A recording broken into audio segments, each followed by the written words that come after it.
No dia 7 de janeiro comemoramos o dia de São Raimundo de Penhaforte. São Raimundo foi diretor espiritual do rei Jaime de Aragão, apóstolo das gentes, célebre canonista, professor, reformador dos costumes, protetor dos pobres, conciliador de litígios. Não havia campo de apostolado ao qual ele não se lançasse. Nessa perspectiva, a vida de São Raimundo de Penhaforte se torna mais facilmente compreensível. Trata-se de um santo com uma vocação universal. Chamado pela providência para as missões mais diversas, ele, com uma versatilidade prodigiosa, faz de tudo, quase ao mesmo tempo. Nasceu em 1175, no castelo de Penhaforte, na Catalunha, Espanha. Seus pais eram de nobre estirpe de cavaleiros. Ainda leigo, com a idade de 20 anos, já ensinava filosofia em sua cidade, mais com o intuito de formar os corações do que de instruir os espíritos. O tempo que lhe sobrava, empregava-o em socorrer os infelizes e conciliar divergências entre seus concidadãos.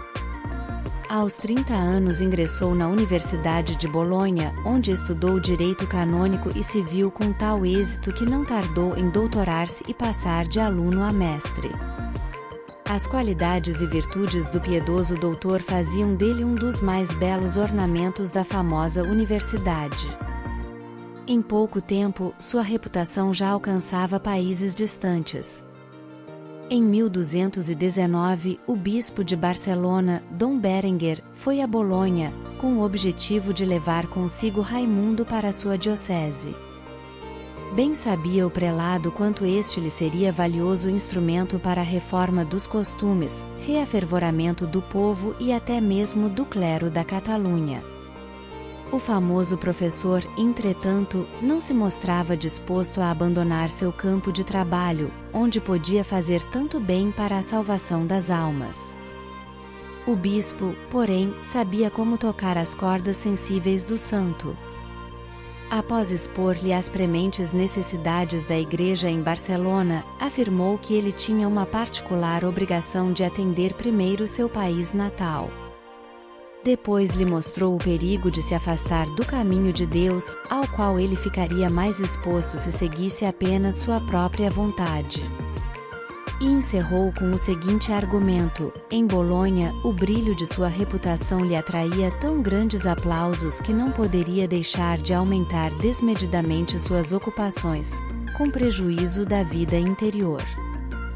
Por fim, Raimundo se deixou persuadir e transferiu-se para Barcelona, dedicando-se de corpo e alma ao serviço do altar. Nomeado cônego, e pouco depois arquidiácono, logo tornou-se o modelo dos sacerdotes na igreja de Barcelona, tanto pela inocência de sua vida quanto pela regularidade e exatidão no cumprimento de todos os ministérios. Empenhou-se para que os atos litúrgicos fossem realizados com a maior dignidade e beleza.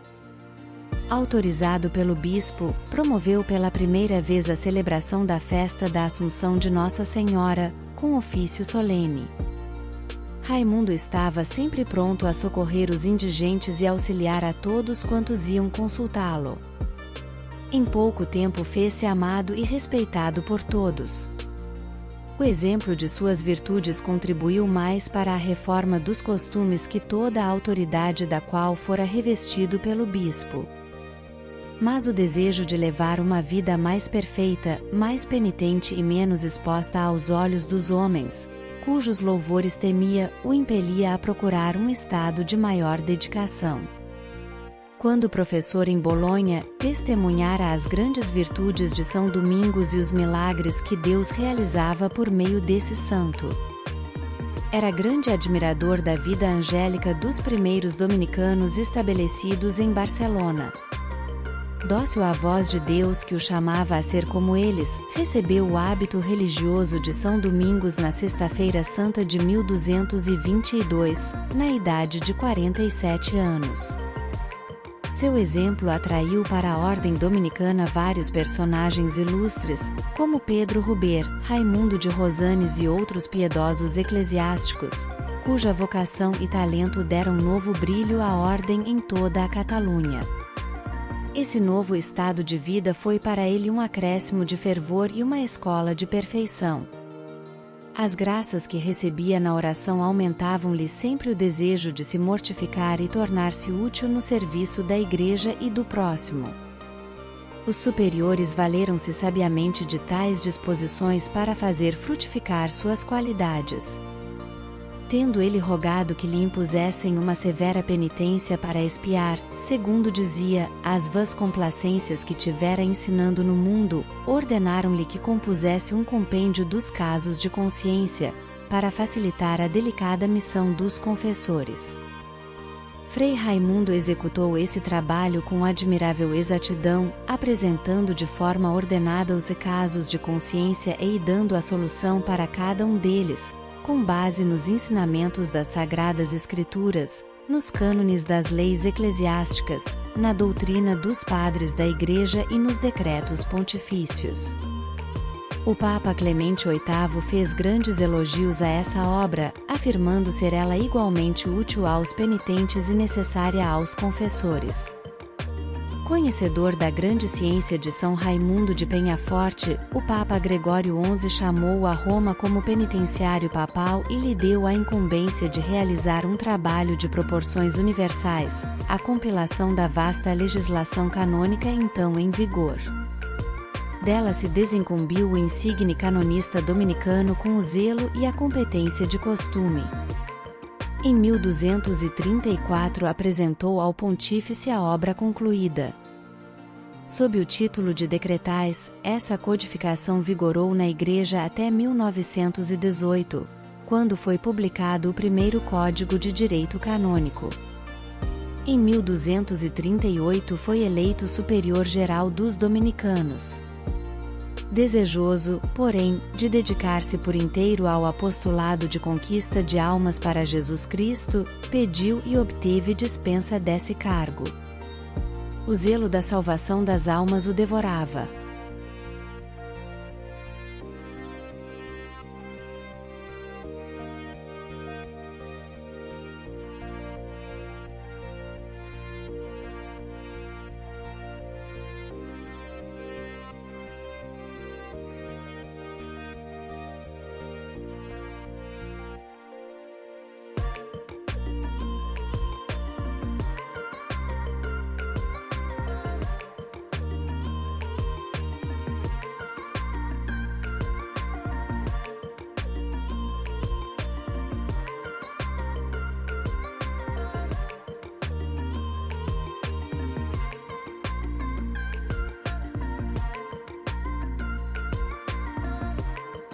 Não havia, por assim dizer, campo de apostolado ao qual não se lançasse, trabalhar sem esmorecimento para converter os pagãos, ou pelo menos impedir que corrompessem os cristãos, atrair os pecadores à penitência e reconciliá-los no tribunal do confessionário, instruir os fiéis pelo ministério da palavra, apoiar os bons, consolá-los nos seus sofrimentos.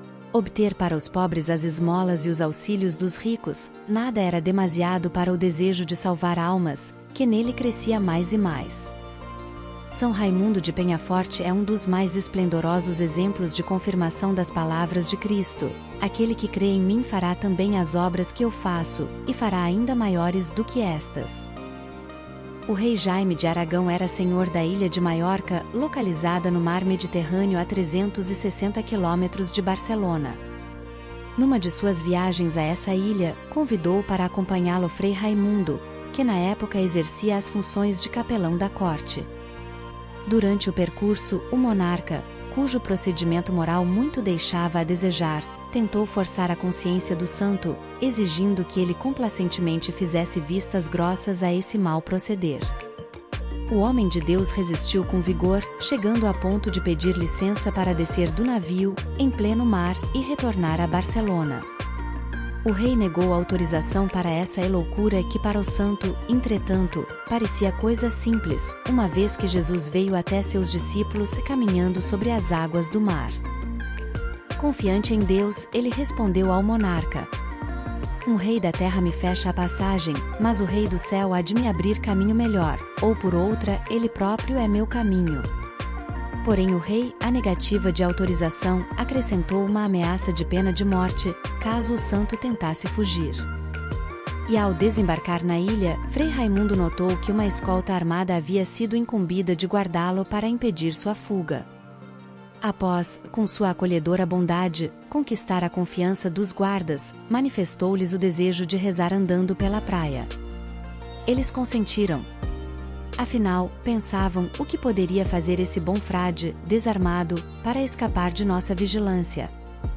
Tal raciocínio, inteiramente válido para outros homens, revelou-se ilusório para o indomável santo. Sob o olhar estupefato dos soldados, ele estendeu seu escapulário de lã sobre as águas do mar, e nele embarcou. Após agasalhar-se com parte de seu manto, içou a outra ponta ao seu bastão, constituindo uma vela. O resto, foi só invocar o santo nome de Maria, a Senhora dos Ventos, de quem era fiel devoto. Um sopro suave, mas veloz, impulsionou o veleiro de Deus e em menos de 6 horas ele chegava ao porto de Barcelona, vencendo milagrosamente a distância de 360 quilômetros que separam a ilha de Maiorca dessa cidade espanhola. Era alta madrugada quando chegou a seu convento, onde a grande porta abriu-se por si mesma, como braços maternos a acolher um filho que há tempos não a transpunha. Ele dirigiu-se à sua cela conventual, onde até as paredes pareciam exultar de alegria. Ao amanhecer, com a despretensão característica dos santos, ele foi tomar a bênção do superior e comunicar que sua missão na corte real estava cumprida. Do portentoso milagre, só muito depois os irmãos tomaram conhecimento, e por outras vias. E o rei, como reagiu? Caindo em si, ante essa manifestação de um poder sem comparação maior que o seu, passou a seguir fielmente as advertências de Frei Raimundo, tanto no que dizia respeito à direção de sua consciência, quanto no que concernia ao governo do reino. Recolhido no convento de Barcelona, São Raimundo de Penhaforte cuidou de preparar-se para sua última viagem. Com redobrado fervor, consagrava dias e noites à oração e à penitência. Chegou afinal o almejado e temido dia do encontro com Deus, 6 de janeiro de 1275. Justamente nesse dia ele completava 100 anos de idade. Após receber os sacramentos da Igreja, sua grande alma retornou às mãos do Criador, tão inocente quanto delas havia saído. Antes de sua partida para a eternidade, os reis de Castela e Aragão o visitaram com suas respectivas cortes, para receber pela última vez sua bênção. São Raimundo de Penhaforte foi canonizado em 1601, pelo Papa Clemente VIII. Em seu túmulo operaram-se numerosos milagres, muitos dos quais são mencionados na bula de sua canonização. Sendo o dia 6 de janeiro dedicado à festa dos Reis Magos, a Igreja celebra no dia 7 a entrada gloriosa de sua alma no céu.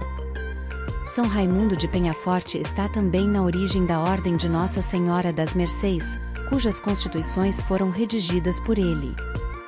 Seu fundador, São Pedro Nolasco, na idade de 25 anos, travou contato com ele em Barcelona e logo se pôs sob sua direção espiritual.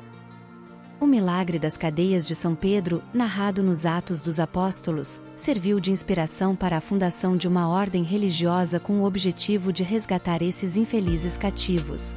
Pedro dormia entre 2 soldados, ligado com 2 cadeias. Um anjo do Senhor resplandeceu no cárcere e, tocando-o, disse: "Levanta-te e segue-me." E as correntes caíram das suas mãos. Chegaram ao portão de ferro, que dá para a cidade, o qual se lhes abriu por si mesmo. Em homenagem a este milagre, a Igreja estabeleceu a festa das cadeias de São Pedro, comemorada no dia 1º de agosto. Justamente nesta festa, no ano 1218, Nossa Senhora apareceu a São Pedro Nolasco e lhe disse ser do agrado de Deus a fundação de uma congregação com o título de Nossa Senhora das Mercês, para o resgate dos cativos cristãos. Ele foi logo comunicar o fato a São Raimundo de Penafort, o qual declarou ter recebido a mesma graça da Mãe de Deus. Pouco depois, foram os dois tratar com o rei Jaime sobre os meios para levar avante a fundação, e este lhes informou que também a ele a Santíssima Virgem havia aparecido, fazendo idêntica comunicação. Assim, graças a uma conjugação de fatores sobrenaturais, e ajudada pelo prestígio de São Raimundo de Penhaforte, a Ordem de Nossa Senhora das Mercês se desenvolveu rapidamente, atraindo para suas fileiras numerosos fidalgos da França, Alemanha, Inglaterra e Hungria. No dia 7 de janeiro, pedimos: São Raimundo de Penhaforte, rogai por nós.